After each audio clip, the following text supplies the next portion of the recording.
মাঝে মাঝে আমরা ভাবছিলাম এই যে মাননীয় মমতা ব্যানার্জির অনুপ্রেরণায় 1000 টাকা করে লক্ষ্মীর ভাণ্ডার দেওয়া হচ্ছে, ওই পাশে যদি আর কয়েকটা ছবি দেওয়া হতো, যদি সেখানে আলুর দামটার আলুর ছবিটা একে 30 টাকা দেওয়া হতো, সেখানে যদি চালের বস্তার ছবিটা দিয়ে সেখানে যদি 1000 টাকা দেওয়া হতো, সেখানে যদি পেট্রোলের দামের ছবিটা দিয়ে 105 টাকা দেওয়া হতো, সেখানে যদি আদার দামটা 200 টাকা সেখানে যদি ছবিটা দেওয়া হতো, সেগুলোও তো এই রাজ্যের সরকারের অনুপ্রেরণায় আজকে আপনাদের কিনতে হচ্ছে, আমাদের কিনতে হচ্ছে।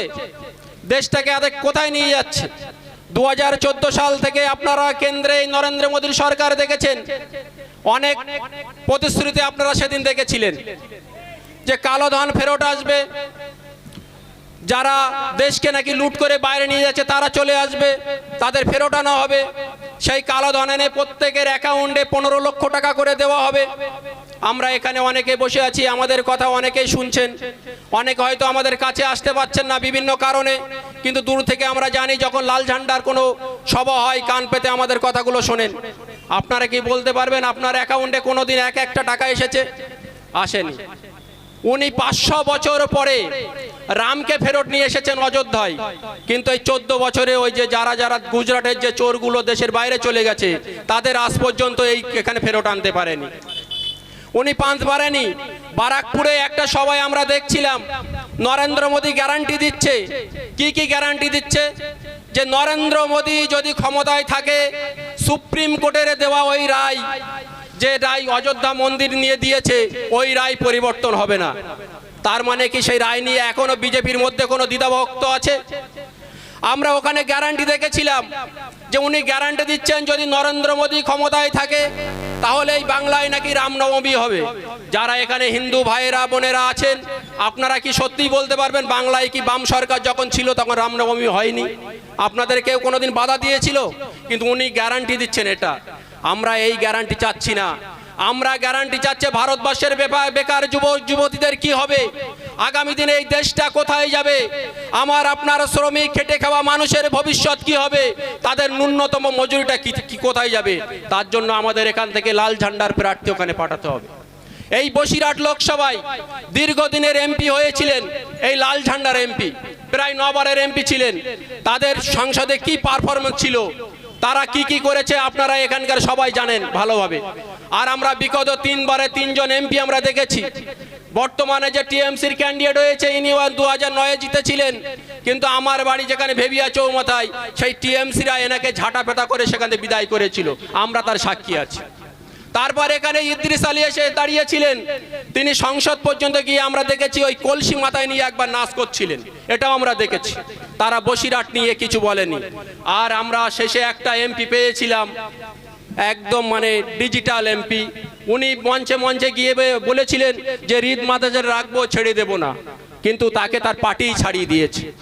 উনি টিকটক করতে যেতেন ওই সংসদ ভবনে, যেখানে আমার আপনার এই বসিরহাটের শ্রমজীবী মানুষের কথা তুলে ধরার কথা ছিল, যেখানে এই ভেড়ির সমস্যা তুলে ধরার কথা ছিল, সেখানে তুলে ধরার কথা ছিল যে আমার এই বসিরহাটকে কিভাবে সুন্দর করে সাজানো হবে। উনি সেখানে গিয়ে টিকটক করে চলে এসেছেন, তাকে তার party good bye tata bye বলে দিয়েছে। আমরা আপনাদের কাছে আহ্বান করছি, লাল ঝান্ডার প্রার্থী, হ্যাঁ আপনারা প্রশ্ন করতে পারেন। আবার এখানে আমরা দেখেছিলাম আমাদের ভিতরে আবার একটা দ্বন্দ্ব, বেশ অনেক প্রার্থী আবার শুরু হয়েছে। আমরা এখানে দেখেছিলাম যখন বাম সরকার ছিল তখন সিদ্দিকুল্লাহ চৌধুরী একদম মুসলমানদের নিয়ে পুরো বাংলা ভরিয়ে দিচ্ছিলেন, মানে মুসলমানদের জন্য তার প্রাণটা এত কাঁদতো 10% সরকারি চাকরিতে তিনি মানে লাফিয়েছিলেন মমতা বন্দ্যোপাধ্যায়কে সামনে রেখে। কিন্তু আজকের সেই সিদ্দিকুল্লাহ চৌধুরী কোথায় গেছে?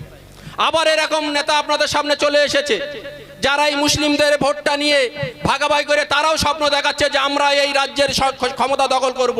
কিন্তু বাস্তবে ফিরে আসতে হবে যে আমার মাথায় টুপি আছে, মাথায় দাঁড়িয়ে আছে, কেউ টুপি মাথায় দিয়ে আমাকে স্বপ্ন দেখাচ্ছে, সেই স্বপ্নটা আদৌ বাস্তব কি আছে। তাই বলছি যে ভুলভাল করবেন না, ভুল পথে কেউ যাবেন না। আমার এখন বর্তমানে আমাদের সবাইকে বাঁচতে হবে। আমরা একটা ভয়ঙ্কর পরিস্থিতির মধ্যে আছি।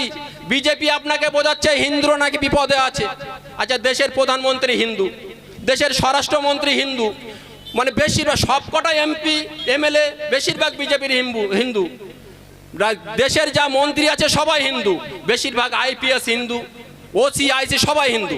আচ্ছা তারপরেও যদি হিন্দুরা বিপদে থাকে, আচ্ছা হিন্দুরা ভালো থাকবে কবে? হিন্দুরা ভালো থাকবে কবে?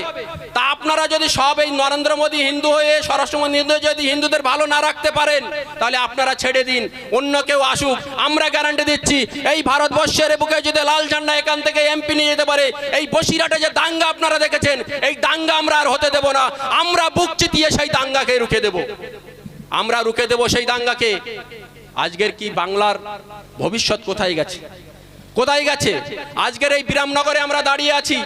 এই বিরামনগরের যদি কোনো একটা ছেলে কোনো জায়গায় গিয়ে একটা চুরি করলো, সেই ছেলেটাকে হয়তো পাশের কোনো আকারপুরে গিয়ে চুরি করলো, ছেলেটাকে কোনো জায়গায় বেঁধে রাখলো, তাকে বলবে কে যে এই ছেলেটার বাড়িটা কোথায়? বলবে বিরামনগরে। সম্মানটা যাবে কাদের?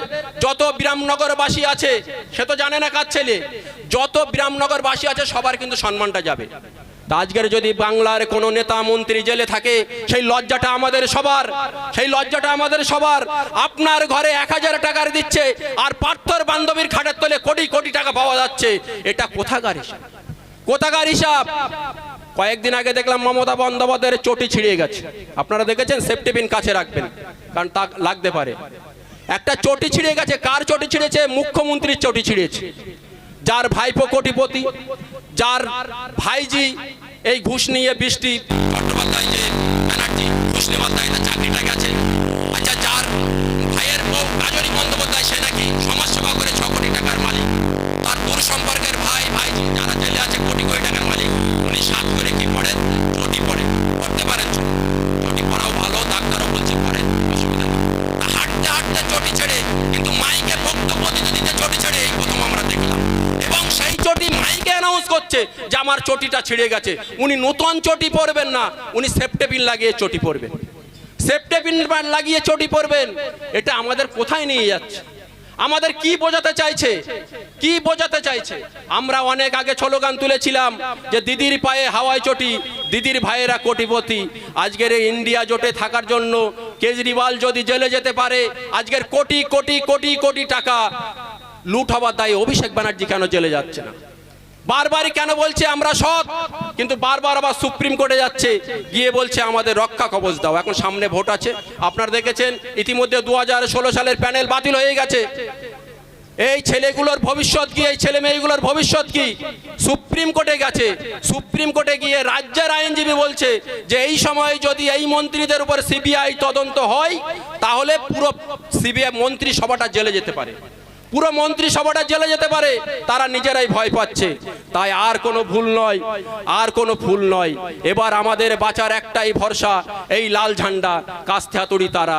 তাই আগামী দিনে 1 জুন যে ভোট আসছে, মা বোনেদের বলে দিন, সবাইকে সংঘবদ্ধ করে ভোট লুটেদারের বিরুদ্ধে গিয়ে, চোরেদের বিরুদ্ধে গিয়ে, চাকরি লুটকারীদের বিরুদ্ধে গিয়ে কাস্তে হাতুড়ি তারা চিহ্ন আমরা ভোট দেব। এবং আবার সেই বসিরহাটের যে ঐতিহ্য, লাল ঝান্ডার যে ঐতিহ্য, সেই ঐতিহ্যকে আমরা ফেরত নিয়ে আসবো। সন্দেশখালীর প্রতিবাদী মুখ কমরেড নিরাপদ সর্দারকে আমরা এখান থেকে এমপি করে ওই সংসদে পাঠাবো প্রতিবাদী কণ্ঠস্বর হিসেবে। এই বলে সবাইকে ধন্যবাদ জানিয়ে আর একবার অভিনন্দন, লাল সালাম জানিয়ে আমি আমার কথা শেষ করছি।